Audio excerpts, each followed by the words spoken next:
Kırgızga sıymık jıynayındır. Bayılda жүрөт, тоолорумду кыйбайымдыр. Ошо тоо жылмайынча жылмайм. Жүрөгүңөр сенин Байбике, жүрөгүңдү.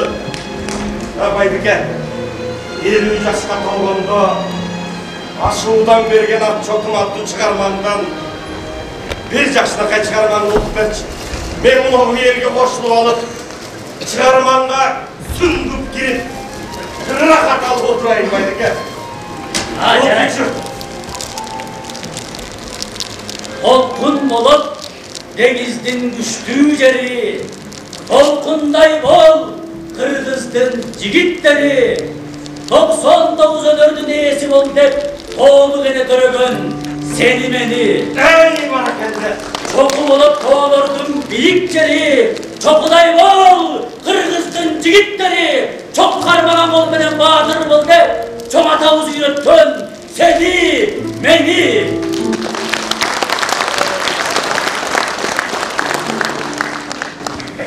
Ырдарыма,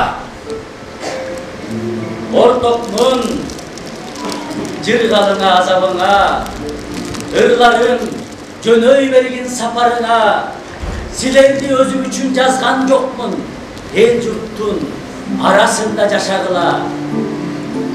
Байкабай түн биргени тагашканын, баарыңды уйку көрбөй жаратканын, эл караган бетимди жер каратпай окуган окурманды тажатпагын. Кээ-бириң эл көкүрүн аларсыңар, жүздөгөн жүрөктөрдө жанарсыңар, кээ-бириң өлүү түшкөн күчкө окшоп, керексиз таштанды да каларсыңар. Силерди жан дүйнөмдөн жасап алдым, беремин балбандардын баталарын, кайгырсам силер менен бир кайгырып, жашарсам силер менен жашарармын. Туурабай чардаганын бакаларын, ар бириң өз алдымча ата калган, учкула уягырдан перзенттерим, силердин атаңармын, апаңармын.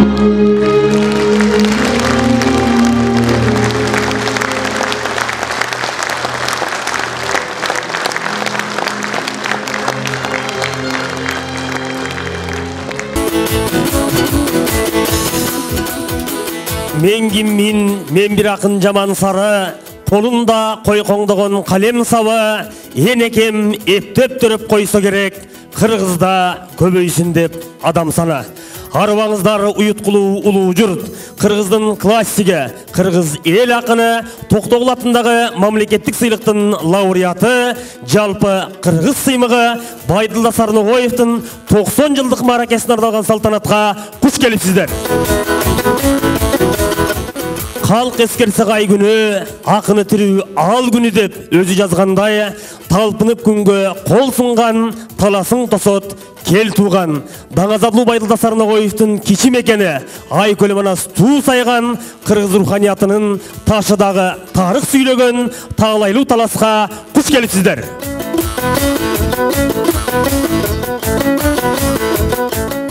Легендарлуу акын Байдылда Сарногоевдин 90 жылдык торколуу тоюн ачып берүү үчүн сахнага алгачкы куттуктоо сөзүн Кыргыз Республикасынын президентинин Талас облусундагы ыйгарым укуктуу өкүлү Нарбеков Бакытбек Наркуловичке берилет. Саламатсыздарбы, урматтуу мекендештер, урматтуу агайын туугандар, кадырлуу калайык калк.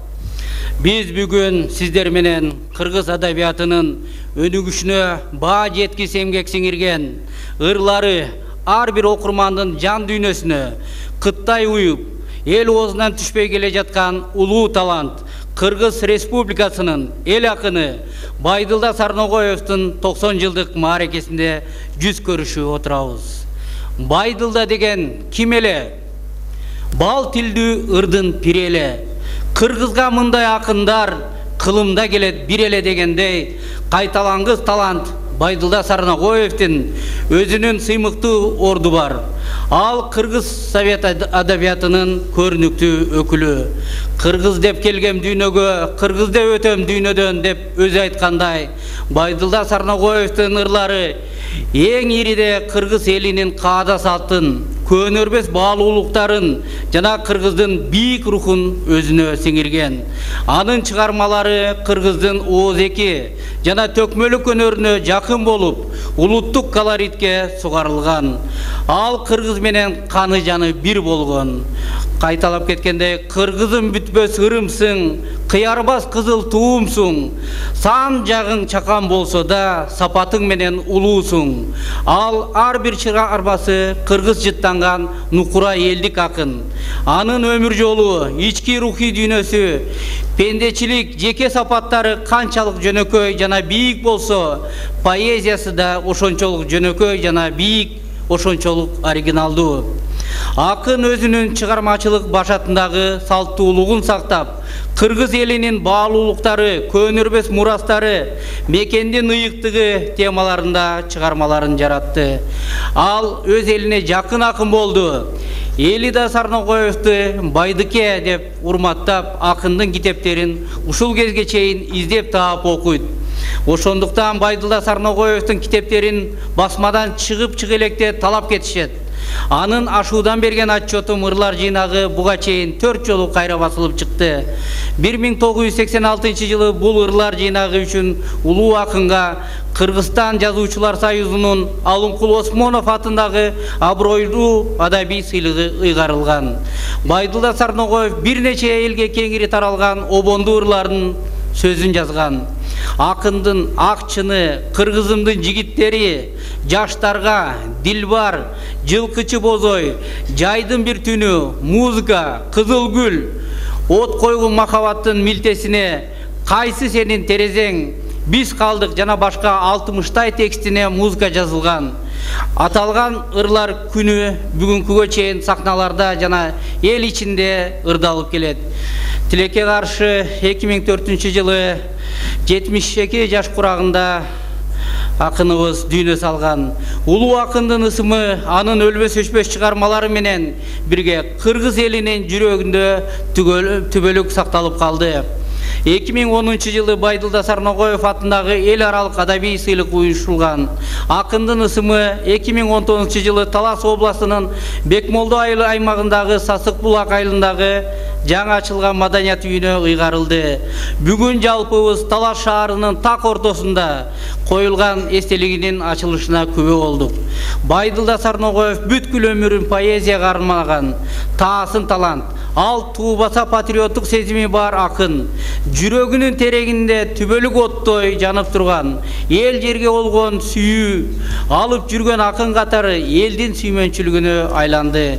Байдылда Сарногоевтай нукура акындык тагдыры бар адам ыр үчүн энеден туулуп, ыр үчүн өмүр сүрөт. Андыктан жыл өткөн сайын Байдылда Сарногоевдун чыгармалары эч көнөрбөстөн кыргыз элинин жан дүйнө азыгы катары сакталып кала берет. Сөзүмдү Байдылда атабыздын төмөнкү ырсаптары менен мен дагы жыйынтыктагым келет. Кыргыз элин өз элим деп айтчулар, кыргыз жерин өз жерим деп басчулар, бытыранды урууларга бөлүнбөй, бир жеңден кол, бир жакадан баш чыгар. Узак мезгил сиңип келген сезимге урук уруу керек чыгар кезинде, башыңда ой майдаланып баратса, Манас деген бабаң турсун эсиңде деп сөзүмдү жыйынтыктап, ыраазычылык билдирип кетмекмин. Урматтуу агайын туугандар, бизге мынакей Кыргыз Республикасынын мамлекеттик катчысы Касманбетов Сүйүнбек Сапарбекович келип турат. Сөз Сүйүнбек Сапарбекович Касманбетовго берилет. Арыбаңыздар, кадырлуу туугандар. Таласка 3-чү рет келишим. Таластын ташы дагы, сайы кокту тоосу да ырдаган. Элге журтка атагы таш жарган, даңкы баш жарган азаматтарды алып келген. Улуттун уңгусун түзгөн, уюткусу болгон, улут жараткан. Манас ата жактырып, Манас ата аздектеген айылдын, өрөөндүн эли силерсиңер.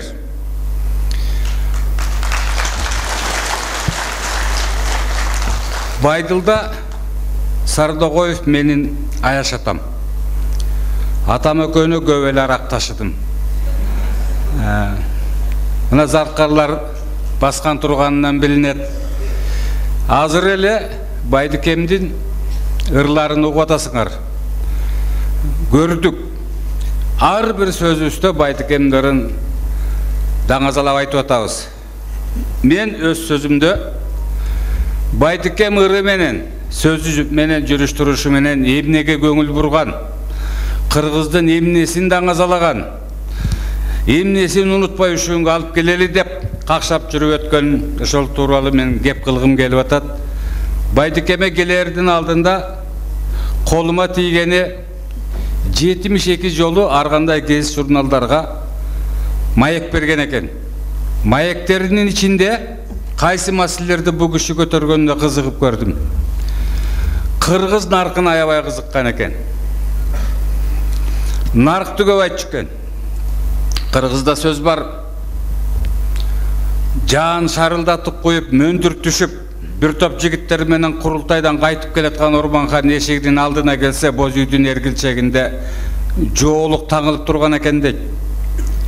Аттан түшөйүн дегенде Хан Орман колун көтөрүп барын токтотуп коюптур. Бары мөндүрдүн алдында жамгырдын астында суу болуп турат дейт. Ханым, жарыктык. Ушинтип суу болуп тура беребизби дегенде үйдө келин бар экен дейт экен. Бир кезде эргилчек көтөрүлүп эңкейип келин чыккандан кийин бар болуңуз хан ата деп жүгүнгөндө келинди алкап анан кийин Орманхан хан башы менен келин жүргөн үйгө кире албай хан бийлигинен нарк бийик турат деп наркка баш ийип турганын караңыздар. Байдыкем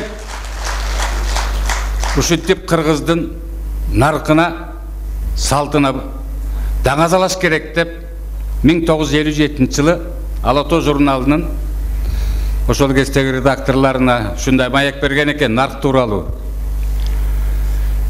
Байдыкем менен Чолпон Ата шаарында кыргыз маданият ишмерлери, акын жазуучулар, ырчылар, комшулар жолугушуп калат экен. Ошол жолугушууда Байдыкем бул улуттун абийири бизбиз, мен баш болуп. Абийирди улутту акын, ырчы, комузчу, жазуучу, улуттук өнөрдү улам алга жеткирип укумдан тукумга уланткан гана адам улуттун абийири болот. Абийир сакталса улут сакталат деп айткан экен. Мен абийир деген сөздү дагулап жоокерчилик заманда дабыр биздин душманыбыз бизди жеңе албай айласы кеткенде вазирин жөнөтөт экен. Сен барчы ушу кыргыздарга. Буларда эмне сыр бар? Алакандай элди, ааламды каптап турган аскерлерибиздин күчү жетпей атат дейт экен. Вазири кыдырып кыргыз журтун бүт айланып келип, анан кыргыздын кете берерде 100 кызын туткундап келип анан ханын айтып атат дейт. Ханым, мен аралап келдим, сырын билдим. Бирок аягына чейин түшүнбөй турам. Айт дейт экен. Ошондо вазир айтып атат дейт. Кыргызыңдын жүргөнү аска толуу муз экен, жеген ичкен тамагы асел менен туз экен, каптап келген душманга кабактары суз экен. Ханым, кечөкү байлап келген 100 кызы бүтүн бойдон кыз экен деп жер карайт экен. Дегенде хан айтат дейт. Этегин шамалдан башка эч ким ачпаган, эрлерине ок жаңылса аттаган, абийирин күйөөгө чыкканча сактаган, уңгулу улуу журттун ургаачыларынан төрөлгөн уулдарды жеңиш колубуздан келбейт дейт экен. Байдыкем сөздөрүндө, ырларында улуттук абийирди даңазалады. Ушул жагдайга көп көңүл бурган экен. Ак калпак деген ырын уккансыңар барыңар. Баш кийимге өзгөчө маани берген экен. Мен бул жөнүндө да айтып берейин. Апаларыбыз, мен көп эле жерде айттым муну. Анан дайыма какшап, эл эстеп калсын деп кайталап айта берем. Менин атаандаштарым айтып атат, мамлекеттик катчынын сөзү түгөндү, бир сөзү мен кайталап калды депчи. Мен бирок кайра айтсаңар да ушул жерден айткым келет. Ушу Байдыкемдин Ак Калпак ТНРнын 3-чү куплетиндеги бир окуяга байланыштырып.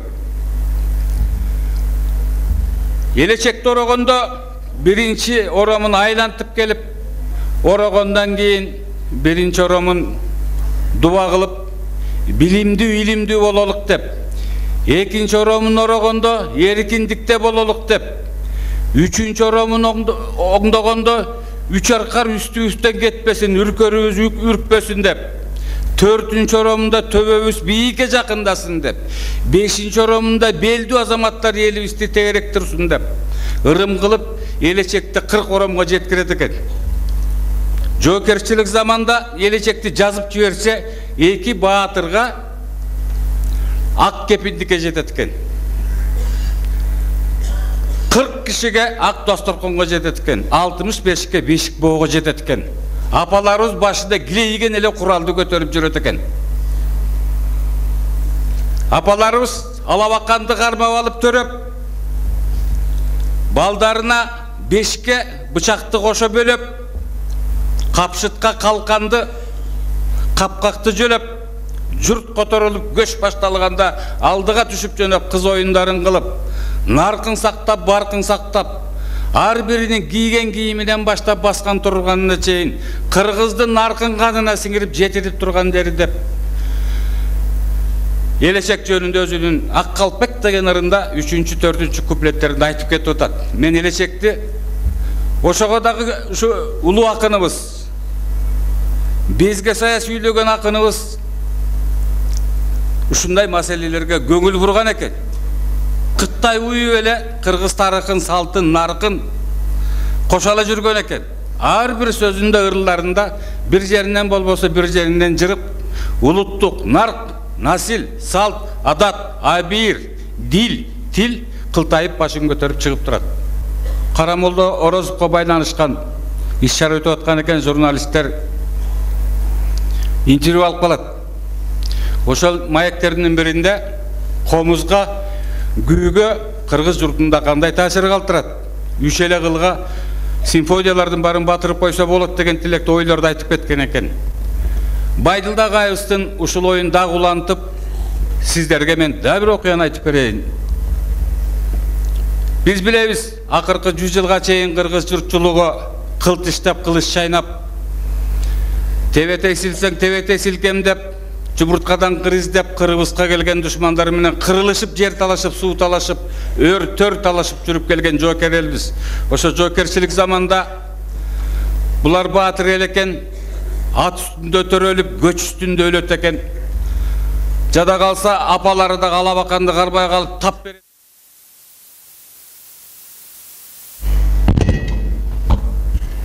Жегип кетсе тебелеп кете береткен, жегилип калса үчөшүп аркаңдан ээрчип туруп түйүңө жете турган эл экен. Мындай элди иритиш керек. Мындай элди ичинен бузуш керек. Акындарын, комузчуларын, гердей чоорчуларын түйүнө жетиш керек, бирине бири мактап. Минтип ичинен иритип жеңбесек бул улутту жеңе албайбыз деп бири-бирине керес калтырып, бизге ушундай биздин душмандарыбыз мамиле кылчу экен. Мына ошол оор замандардын биринде кыргыздын бир 100 баласын калмактар туткундап барып, мен 100 жигит деген окуяны айтып берип атам силерге. Аябай баатыр кылып тарбиялашат, мерес кылып тарбиялашат, өлтүргөндү гана билген. Аттын үстүндө тарбиялашат, аттын боору асты менен чапкан жигиттерди тарбиялашат. Ошол 100 жигитти элеген хан тегерегенин баарын басып чаап алат. Жигиттер баралда жетип, күчүнө толгондо эми кыргыздардын өзү жайлайбыз дейт экен.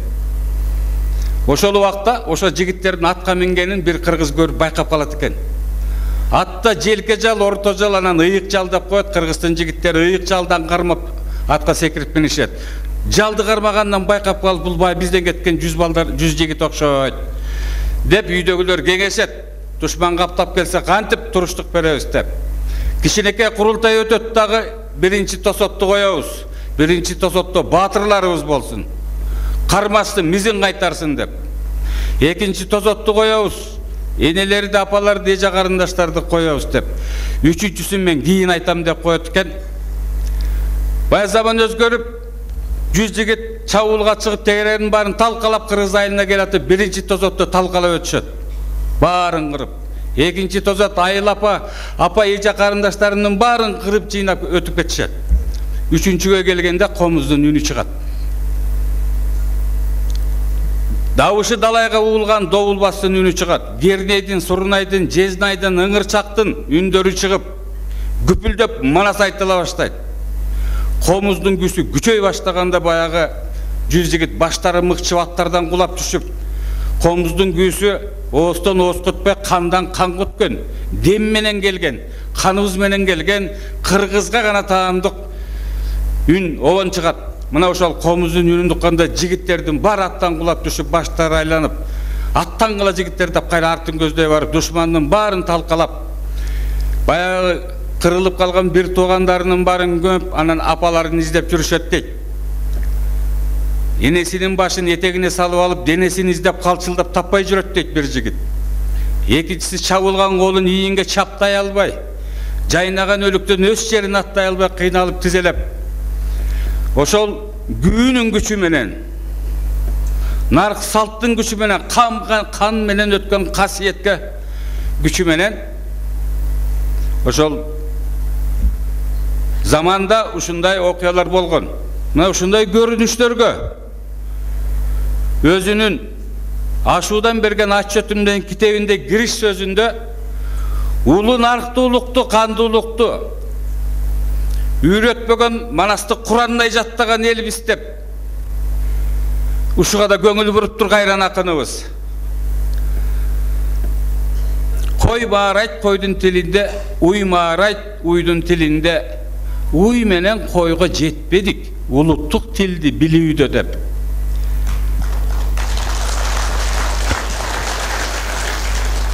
Азыркы мен айтып өткөн нарк насилдин баары тең Байтекем өзүнүн ырына, сөзүнө, маегине аралаштырып, чогалып жүргөн экен.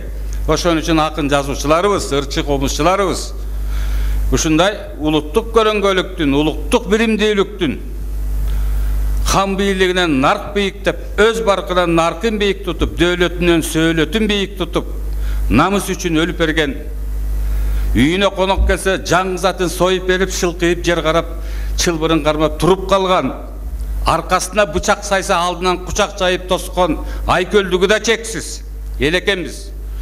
Мындай эл şu күнгө чейин кантип жок болбой жетип атабыз. Мына Байдылдагы айтпай уулдар төрөлүп атканынан. Байдыкке кармаган чыны, кашык, таш, отурган столдун баары Байдыкке окшоп ыргайланып турган. Байдыкемди туура быр жазганга аракет кылышкан. Байдыкемге эч ким жетпейт. Мунун ненесинин сүтү менен келген. Эки сөз менен эртең менен Байдыкенин ырын угуп, кечинде гана миңе жетип анан кечинде күлөсүн.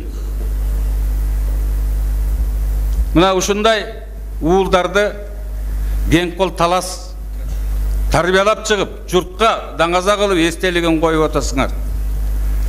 Дайым Байдыкемдин наркка сугарылган, салтка ширелген эмгектери, ырлары менен жашап жүрүп өтөлүк. Эгер бүгүн эстелигин айтпасак, бүгүнкү сөздөр чыгат беле, бүгүнкү фильмдер чыгат беле. Ушинтип таластын жакшылары чогулуп келип, көрөт беле, белгилейт беле. Демек, эстеп туруу, эстелигин коюу, китептерин чыгаруу, ырларын окуу биз үчүн бүгүн аябай керек экен. Байдыкем өлбөйт. Арабызда 1000 жылга өзүнүн атын жазып кетти. Бүгүнкү Байдыкемдин майрамыңыздар менен мен баарыңарды куттуктаймын. Көгүл бурганыңыздарга чоң рахмат. Кезектеги куттуктоо сөзү Кыргыз Республикасынын маданият, маалымат, спорт жана жаштар саясаты министринин орун басары Колдош Түмөнбай Рахмановичке берилет. Кушубак күнүңүздөр менен урматтуу Байдылла Сарногоевдин талантын, поэзиясын урматтап келген таластык туугандар. Бүгін біз жақшы бір иш-шараға күбө болуп отурабыз. Жогору жакта урматтуу мамлекеттик катчыбыз Сүйүнбек Сапарбекович кеңири маалымат айтты.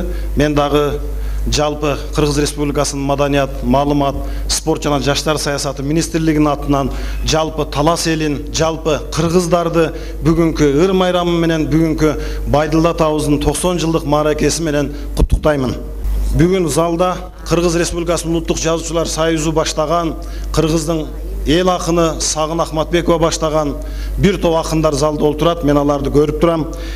Шул Байдылда Сарнагоевдин урматына арналган республикалык каруу сынактын жеңүүчүлөрү Кудай буйруса ушу бүгүнкү иш-чарада сыйлыктарды алат. Бул дагы Байдылда Сарнагоевге арналган бир иш-чара болуп эсептелинет. Мен Байдылда Сарнагоев жөнүндө бир-эки ооз айткым келип атат. Кыргыз адабиятынын тарыхында эки гана акын, балки мен жаңылып калсам акындар кийин оңдоп кетер. Китеби чыкпай туруп, бир-эки ыры менен Улуттук Жазуучулар Союзуна мүчө болгон. Алардын биринчиси бул Байдылда Сарнагоев, экинчиси Жолон Мамытов болгон. Мына ушундай кашкөй талант Байдылда Сарнагоев бул атактуу Мидиндин, атактуу Райхан Шүкүрбековдун окуучусу болгон. Мен да бая келатып окуп отурсам, бул Мидин Алыбаевдин окуучусу эле эмес, Мидин Алыбаевдин өкүл баласы да болгон экен Байдылда Сарнагоев. Бул кишинин поэзиясында дайым улуттук нарк насил, улуттук дух, улуттук салт сана дайым биринчи орунга чыгып келген. Поэзиясында дайым бул киши тамашаны, азилди, какшыкты дайым аралаштырып жазып келди. Өзүңүздөргө белгилүү болгондой, жолон жеңи жок каза болгондо токтогул баш болуп, бир топ тең туштары, замандаштары жоктоп ыр жазган. Жоомарт Бөкөнбаев өткөндө Алыкул Жусуп достору жоктошкон. Ошол сыяктуу эле Мидин Алыбаев өткөндө Байдылда Сарнагоев дагы бир жакшы Мидинге кат деген жакшы ыр жазган. Аны жакшы билесиздер. Билинбей кетти кабарың, Мидиге кандай абалың, бир топ жыл бирге татканбыз бул жактын тамак шарабын. Мен болсом жүрөм мен болуп, медерим мекен эл болуп, бир акындан кем болуп, бир акынга тең болуп, кемидим арак шараптан келтекти бир топ жеп коюп. Энекем мени тууганда оозантса сары май менен, сен болдуң менин Мидике оозанткан арак чай менен. Тез эле кеттим үйрөнүп, дээримде менин бар беле деп. Байдылда Сарнагоевдин поэзиясында дайым биринчиге өзүнүн адамдык бейнесин, биринчи кезекте ал өзүнүн адамдык пейлин өзүн ырдаган акын катары эсибизде калды. Кезектеги куттуктоо сөзү Бишкек шаарынын мэри Абдыкадыров Эмилбек Мырзакуловичке берилет. Мен ушул Байдылда кабыздын мааракеси, кылган эмгеги, Таласка калган, Кыргызга калган дегеле койгон темалары, ырдаган ырлардын жөнүн угуп отуруп, өтө толкунданып, өтө кубанып турам. Себеби бүгүн иш-чара мамлекеттик деңгээлде өтүп жатканы, биздин мамлекеттик катчы келип ушул жерде эстелигин ачып, өзүнүн сөзүн айтып, таластыктарга ушундай жакшы тилегин, Байдылда кабыздын кылган эмгегин айтып отурганы өтө мени кубандырат. Себеби урматтуу таластык туугандар, дегеле кыргызстандыктар кийинки убакта ушу Байдылда кабыздын кылган эмгеги, элибизге кылган көтөргөн маселелери, кыргыз дегени, улут дегени, мекенчил дегени, кыргыз тил жөнүндө чыгарган патриоттук ырларын угуп, ар бир кыргыз суктанып, сыймыктанабыз. Бирок тилекке каршы кийинки убактарда ушу 16-жылдан бери ушу Байдылда кабызга бир эстелик коебуз деп, мына биздин жаштар мына бүгүн да ушу залда отурушат. Байдылда кабызга бир чоң эстелик коелу деп 16-жылдан бери чуркап эмгек кылышты. Мына ошо мен учурдан пайдаланып ушу биздин жаштарга, биздин оргкомитетте иштеп жүргөн балдарга чоң ыраазычылык билдирет элем. Бүгүн Байдылда кабыздын эстелиги туруп, биздин толбогон жерибиз толуп, төбүбүз көккө жетип отурган чоң маареке болуп отурат. Себеби биздин агабыз Байдылда кабыз, мына мен 1 айылдан болом. Эмне деген кыргыз үчүн кызмат кылганын, кандай кызмат кылганын сиздер билип көрүп, азыр көрдүңүздөр. Себеби кыргыздын тили, кыргыздын маданияты, кыргыз эли деп эмне деген чыгармаларды жазып, биздин жаштарга кандай дух берип, мына ушул ырлардын философиялык мааниси өзгөчө бүгүнкү убакта керек болуп аткан учур болуп турат. Мына ушундай мааракени мамлекеттик масштабта өтүп жаткандыгы өтө кубанычтуу. Баарыңыздарды ушу маареке менен куттуктаймын. Кезектеги куттуктоо сөзү Байдылдак Абыстын замандашы, иниси, академик Алтай Бөрүбаев аксакалга берилет. Бүгүнкү эстелик бул кыргыз давай мактагандан таланттуу элбиз. Мактаганды айта алачы. Шедевр эстелик. Мындай эстелик Кыргызстанда бирин серин гана. Жакшылап карасаңыздар. Мына бул эстеликти жөнөкөй эле Кыргыздын жаш баласы скульптору Көбөк уулу Нурлан деген жигит жасады. Келечеги кең бул жигиттен далай сонун скульптураларды көрөбүз деген оюбуз бар. Мен оюмча сонун жерге турду өзгөчө Талас университетинин жаштары, поэзия сүйүүчүлөр жалпы эле Талас шаарынын конокторуна көргөзө турган жакшы жер болуп калды. Суроо туулуп атты. Айым үчүн Бишкек койсо болбойт. Туура коюлган суроо. Бишкекке да коюлат. Ар бир өзүнүн жолу болот экен. Мезгили болот экен, шарты болот экен. Мына азыр биздин Талас шаарынын мэри Эмил Мырзакулович айтып кетти. 16-жылдан бери биз аракет кылып келатабыз. Шуну коюуга. Ошол жерди чечкен шаардын мэри Эмил Мырзакуловичка мен чоң рахмат айткым келет ушул залдан. Ошол жердин маселесин баарын чечип, ошол жердин чечилгенден кийин жанагы постамент деген болот, эстелик ошого коюлат. Тегерегинди көрктөндүрүлөт.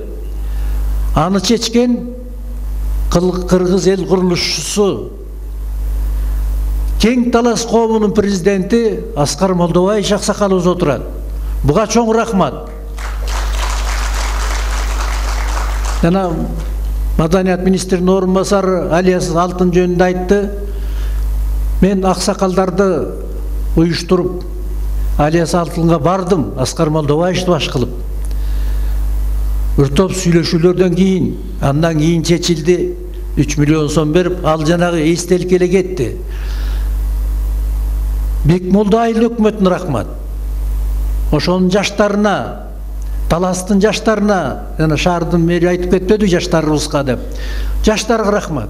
Мына 500 000 сом. Мына 100 000 сом деп кошуп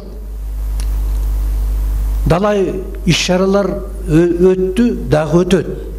Экинчиси ошол резолюцияда биз Талас шаарынын мэриясынан сурандык. Кийинки жаңы өткөн мектептердин атын Байдылда Сарноғоевтың атын берүү жөнүндө. Акындын атын түбөлүккө калтыруу жөнүндө.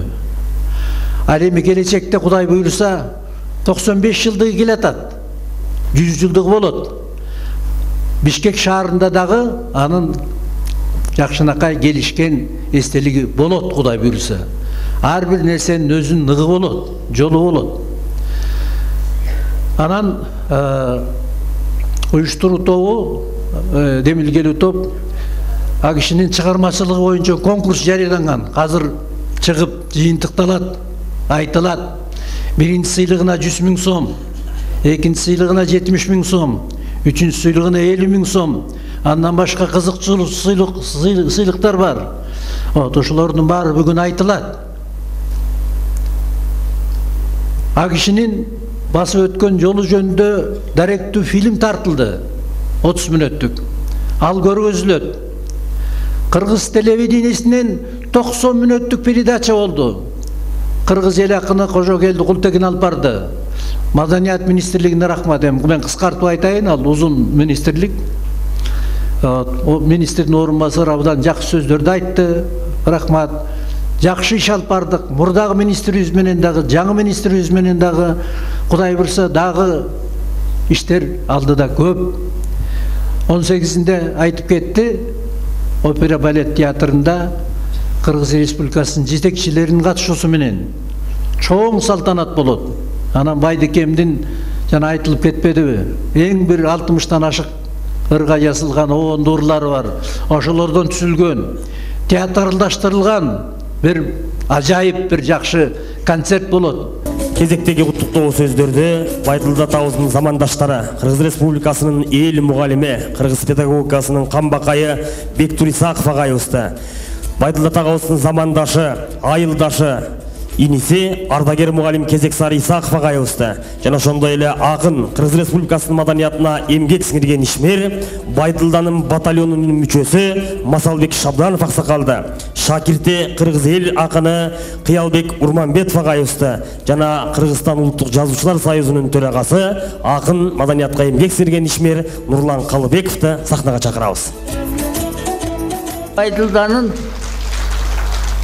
жердешимин, 6 жаш кичүү болсом да замандашымын. Атына учкашып, сөзүн угуп, кешигин ичип калган инисимин. Мен эң алгач ушул эстеликти ачууга кол кабыш кылган карыбы, жашыбы, окумуштууларыбы, мамлекеттик ишмерби, бардыгынын эмгегин баалап ушуларга чын жүрөгүмдөн өзүбүздүн Бекмолдо айыл өкмөтүнүн атынан рахмат айткым келет. Өтө ыраазычылык билдиргим келет. Кээ учурда бир адамды мактасак көккө чыгарып, Кыргызда экөө болсо бирөө ушул, жалгыз болсо жалгыз ушул деп айтабыз. Кыргыздын уучукуру болгон эмес. Кылымдан кылымга Кыргыздын жылдыздары жанып келген. Бирок ошол жылдыздардын бир жаркыраганы Байдылда байке. Бул Кыргызды бүт аралаган. Ар бир жерге барганда ыр чыгарган. Жайында келсең Аркытка окшошот жашыл Баркутка десе, Сарчелекке келгенде көл болбой асыр кыз болсоң көз түймек экен капкачан десе, көлгө барганда күрпүлдөгө өтүп суусу мен күйөө балаң боломун деп ырдап, Кыргыздын жерин бүт даңа салап чыккан. Байдылда байкенин ырларында чоң керемет. Байдылда байкенин ырлары өзгөчө. Улуттук салтты жоготпогон, элдин каада салтын даңа салаган. Бирок ар бир сабынан күлкү баш багып турган ырлар.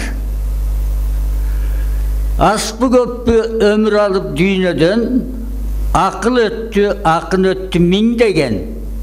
Бир чындык бар, кыргыздардан бар бекен Байдылданын 4 сабырын билбеген дегим келет.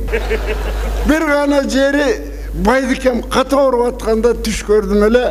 Аян болуп бир күн мурда бардым, түндө жерде барсам, зым керебетте жаткан экен. Колдору сөөгөлө калганда боорум ашыды. Анан зинеже келди. Айланайын, сен жашыраак экенсиң, көп сүйлөтпө. Анан жанагыдан жокпу деди. Ой, ал жок. Шууруга келгенде де көрчү эле дедим да. Анан эми карачы, эстелик турганда келе албасам, жок дегенде Куран окуп кеткенибиздин өзү эме Кудайга шүгүр деген иште. Анан айтты, эмне алып келдиң мага деди. Конвертте акырын берсем, ойга алмага керек, жана бер деди. Айлап анан, мына сен деп берип коюп, кана эми өзүң менен алып келдиң деди. Bir kuplет ырап келдим бака дедим. Ошондой болу. Таманга тап неченин таңындайга чап чеченин бал телдүү байкем Байдылда Кыргызда сенсиң эсенин дедим. Болгон ушу куплет. Анан каалай мени сүйөп койчу. Ой, бүт Кыргыз журту деги берген меселе сыйлыкты. Эсенинди сен бердиң го деди. Анан ошол эми. Ал кишини мактап отуруп түбүнө жетпейбиз. Үзүлүп түшүп байлыкка үмүтүн элдин алдашты. Алар эми ак калпагын шляпага алмашты. Эмнеге таянды? мактоо сөзгө, кошомат шарабына, мафиянын дирижер таягына, анан да таянышты, бийлигине жайдаңдаган, балдарына сайрандаган, аялына тайраңдаган. Байдылда ким?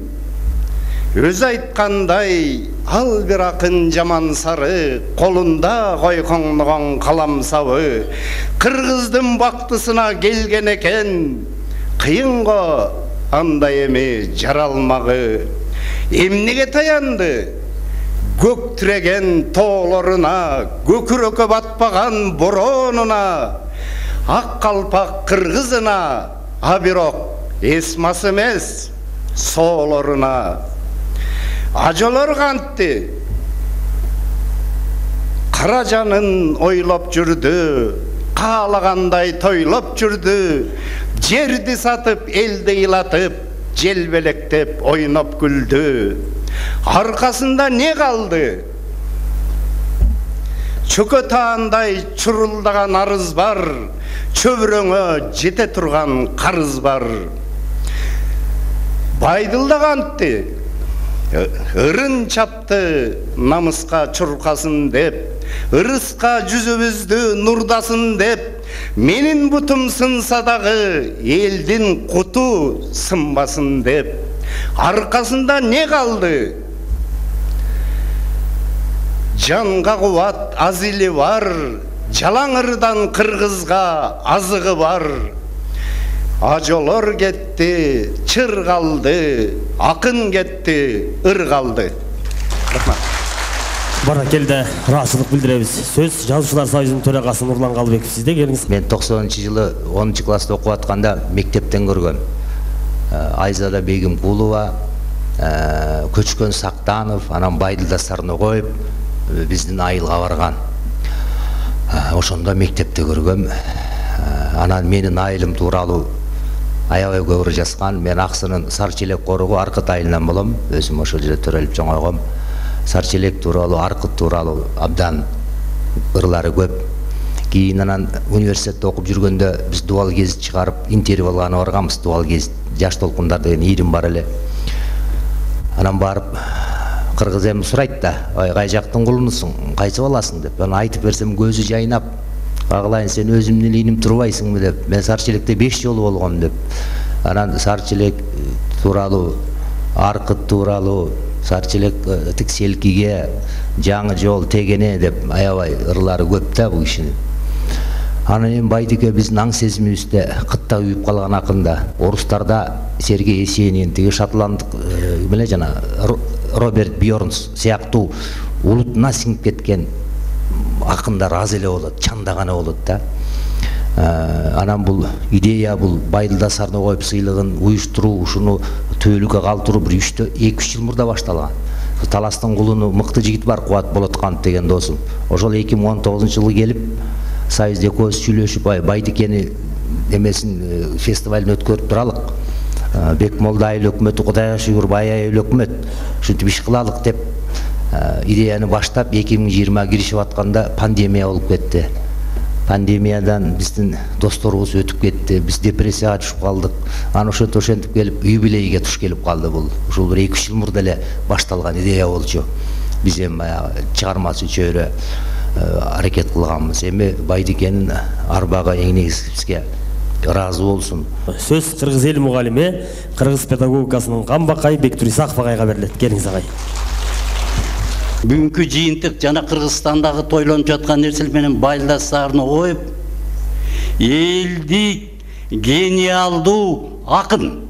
Мына ушундай жыйынтык чыгарыш болду. Гениалдуу акын. Ураанын ичинде ошол бөлүп көрсөтүү керек. Элдик нукура, элдин калың катмарына чейин сиңип кетүү деген ушул. Демек Байдылда Сарногоев деген элдик гений акын. Демек Байдылда Сарногоевдун азыр заманы, мекендештик заманы келди. Же болбосо жанагы тетиги Шумкар Уядан берки жерде ошонун айылдаштары жасаган жерде ошондон бери бул бир күлүк сымал чыккан күлүк сымал түйүнчөк болуп түйүлүп, түпкүчтөй беле ийилип, түйіле келіп қарғыса, тебетей артқа кейіліп, қачанда мындай буылықты, қапшыра тіштеп суылықты, қалқылдап кетіп баратат, қанатты малбейм шындықты, қанатты жанбейм шындықты. Мынакей Байдылдан заманы келді. Байдылда бүт жана китептер олы бардығы менен барысқа түгел қызмат келе тұрған заманы келді. Мен мұны айту менен жалаң елетігі Байдылда сарына қойып жөнді айту менен көп нәрсе. Бұл оқыстық бұл. Белі. Оқыстық бұл. Жеке адамдардың көрінішімен әлі кейде белен анан ұнтылып қалыпшы нәрсе жоқ. Бұл азыр ири мамлекет ішке айланғандығы. Байдылда Тауыстың бейнесіне, шығармашылығына, өміріне арналған ақындар арасында республикалық қаруысына өткен, 50-ге чұғыл ақын қатышқан, ошонун ішінен 5-6-сына атайын бүгін сыйлық тапшырған тұрауыз. Сыйлық тапшыра тұрған Қалыстар тобының төрағасы жана мүчөлөрүн сахнаға чакырам, рұқсат етіңіздер. Қалыстар тобының төрағасы, Жазушылар союзунун төрағасы Нурлан Қалыбеков аға ауысты. Қырғыз ел ақыны классик Сағын Ахметбек жебісті Қалыстар тобының мүчөсі. Қалыстар тобының мүчөсі белгилүү жазуучу жана санжырачы Кушубек Качыбеков аға ауысты. Жана ошондой эле Қалыстар тобының мүчөсү Талас мамлекеттик университетинин ректорунун милдетин аткаруучу илимдин доктору Самат Жумалиев аға ауысты. Қалыстар тобының мүчөсү Кыргыз эл акыны Кожогелди Култегин агайды сахнага чакырам. Байдылда Сарногоевдун 90 жылдыгына арналган республикалык кароо сынактын кызыктыруучу сыйлыгы менен Манас Алымбаев сыйланат. Канаттуу кайрыктарда жүрөккө жебедей сайылган, учкул ойлор камтылган керемет ырларды жазган Манас Алымбаев айтылуу Имам Сараксинин жеринен, жазы менен Кара Дарыянын жээгинен, өзгөн элинен келип олтурат. Манас Алымбаев.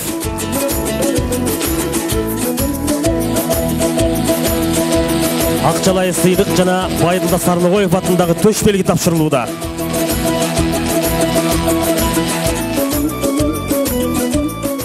Жүрөгүнөн өткөргөн эчен саптарды сөздүн гүлүн терип, каймагын калпып ыр арнаган Махабат Молдалиева келе жатат.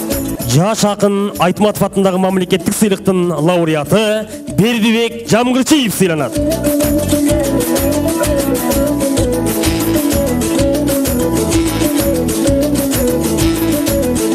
Көркүнөн көз уялган көлдөн келип олтурат Бердибек Жамгырчиев.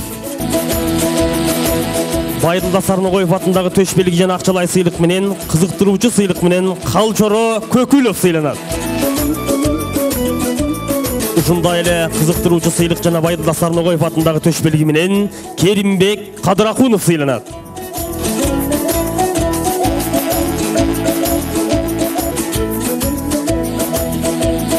Анда месе байгелүү орундарды жана атайын сыйлыкты тапшыруу үчүн сахнага Бекмолду айылдык кеңешинин төрагасы Осмонов Станбек агайыбызды жана Бекмолду айыл өкмөтүнүн башчысы Бекназаров Садык агайыбызды сахнага чакырабыз. Республикалык кароо сынактын атайын сыйлыгы менен Байдылда Сарногоевдун замандашы жана иниси ардагер мугалим Кезексары Исаков сыйланат. Кол чаап туруңуздар. Кезексары Исаков Байдылда Сарногоев атындагы төш белги жана акчалай сыйлык менен республикалык кароо сынакка атайы катышып, бүгүн минтип атайын сыйлык менен сыйланууда.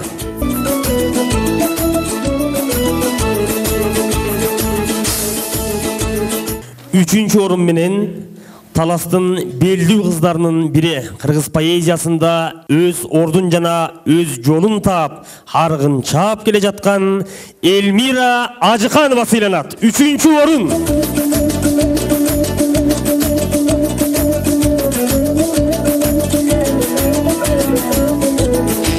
$30.000 сом акчалай сыйлык, атайын диплом жана Байдылда Сарногоев атындагы төш белги. Үчүнчү орунду Эльмира Ажыканова багындырды.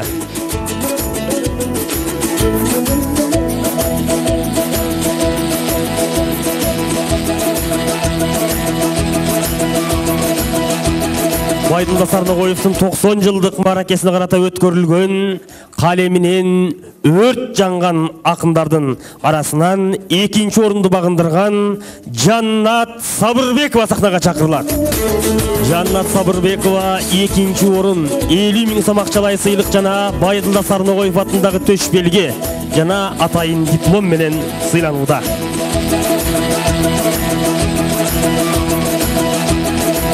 Болча турабыз. Байдылданын жеринде, Анатайдын жеринде так ушундай акындардын сыйлык алышы ырымдуу болсун. Ал эми биринчи орун менен 50-гө чукул акындын ичинен канаттуу кайрыктары менен айырмаланып, биринчи орунду багындырган Ордолуу Ош шаарынан катышкан Бектурали Исамидин уулу сыйланат. Биринчи орун Бектурали Исамидин уулу. Мажүрим талдын саясында ак бууранын жээгинде жазылган ырлардын автору. Бул жигит ырларын жатка окуйт экен. Анан бул Оштон келген жок. Бул жигит Баткенден согуш болгон жерден келди. Болгондо ошол айылдан. Анан ырларына Байдикеге окшоп сатира, юморду кошо билет экен. Анан ырларын жатка билет экен. Сатира, юморду поэзияга кошуш бул чамдаган кишинин колунан келет. Рахмат, өбүрлүү бол. Баракелде. Демек, Байдылла өлбөптүр деген ишеним менен Жазуучулар союзунун төрагасы Нурлан Калыбеков 70 000 сом акчалай сыйлык жана атайын төш белгини тапшырды. Акындардын ичинен баш байгени багындырып, 100 000 сом акчалай сыйлык менен сыйлана турган акын Бегайым Нурланова сыйланат. Баш байге 100 000 сом акчалай сыйлык жана Байдылда Сарногоев атындагы төш белги. Бегайым Нурланова.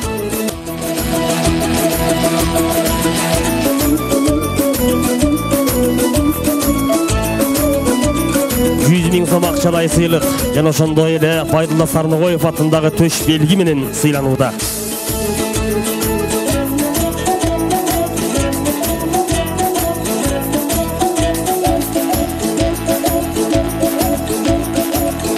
Болча түшүрүп отуруңуздар, баш байге 50-гө чукул акындардын ичинен эң мыкты деп табылган поэзиянын автору.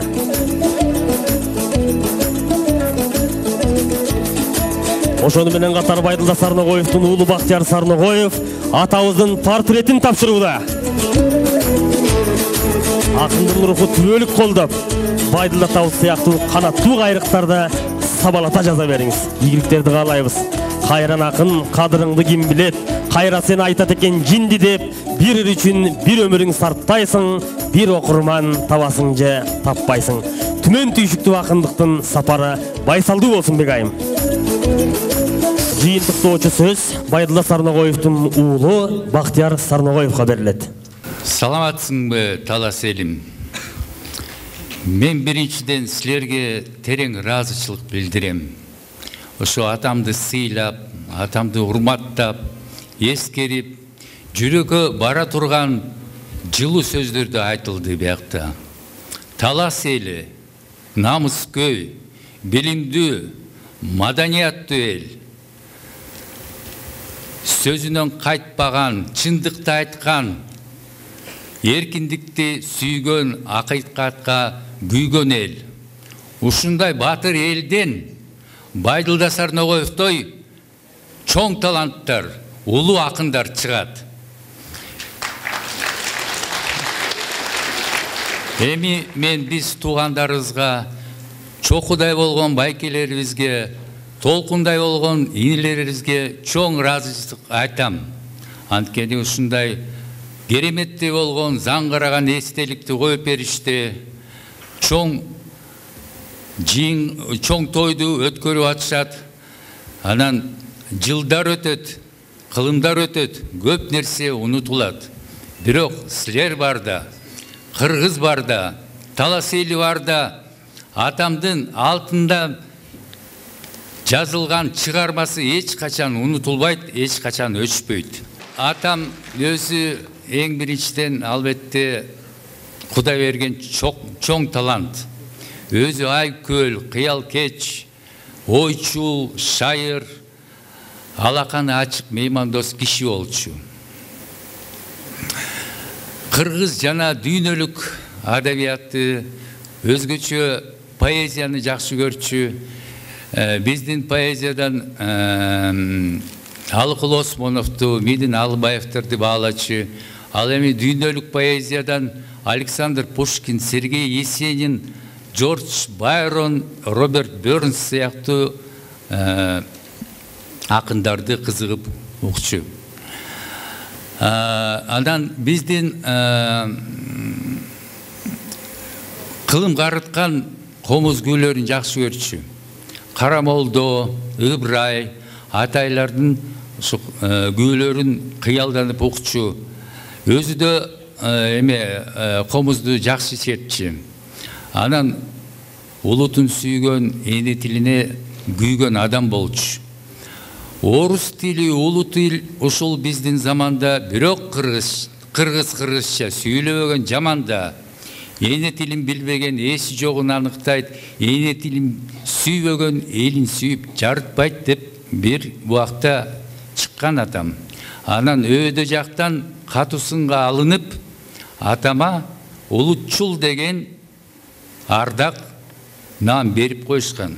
Ошондо атам улутчул дешет билбеген, улутун кимдер сүйбөгөн, кызыл эт кезден торолтуп, кыялым көккө күүлөгөн, кыргыз деп келгем дүйнөгө, кыргыз деп өтөм дүйнөдөн деп жооп берген. 60-жылдары атамдын Ак калпак аттуу жыйнагы чыккан. Ошо жыйнак элдин сүймөчүлүгүнө айланып, чоку болот тоолордун бийик чери чокудай бол кыргыздын жигиттери, чок карбаган кол менен баатыр бол деп чоң атабыз үйрөткөн сени мени. 80-жылдары ашыдан берген отчетум аттуу жыйнагы чыгып, элдин суранычы менен, элдин талабы менен, элдин кубанычы менен 3 рет басылып чыккан. Бул эмнени айтат? Бул Байдулла Сарногоевдун ырларынын керемети, күчү, таасири, анын касиети жөнүндө айтат. Эми акын, чоң акын болуш үчүн жанында жөлөк болгон, жардам берген, колдогон жолдошу болуш керек. Ошо жолдошу албетте биздин алтын апабыз. Атамдын эл арасында кадыр баркы өтө чоң, урматы өтө чоң. Ошого апамдын салымы өтө зор. Атабыз, апабыз бизге балдарына намыстуу болгула, билимдүү болгула, маданияттуу болгула, өз элиңерди, өз жериңерди сүйүп, сыйлап жүргүлө деп тарбия беришкен. Биз албетте атабыз, апабыз менен сыймыктанабыз, аларга 1000 мертебе рахмат айтабыз. Эми атам өз ырларын, өз чыгармасын кыргыз элине, кыргыз жерине арнаган. Өзү да айтканы бар. Мен кыргыз элимди, кыргыз жеримди, алатоомду ырдап эч качан тажабайм деген. Кыргызым бүтпөс ырымсың, кыярбас кызыл туумсуң, сан жагың чакан болсо да сапатың менен болусуң. Рахмат чоң. Баракелде, ыраазычылык билдиребиз. Жалпы сыйлык алган жана сыйлык тапшырган, ушул иш-чаранын башында туруп берген журт жакшыларына ыраазычылык билдиребиз. Канаттуу кайрыктарды жазган, калеминен от жанган акындар, сыйлыгыңыздар дагы бир рет куттуу болсун.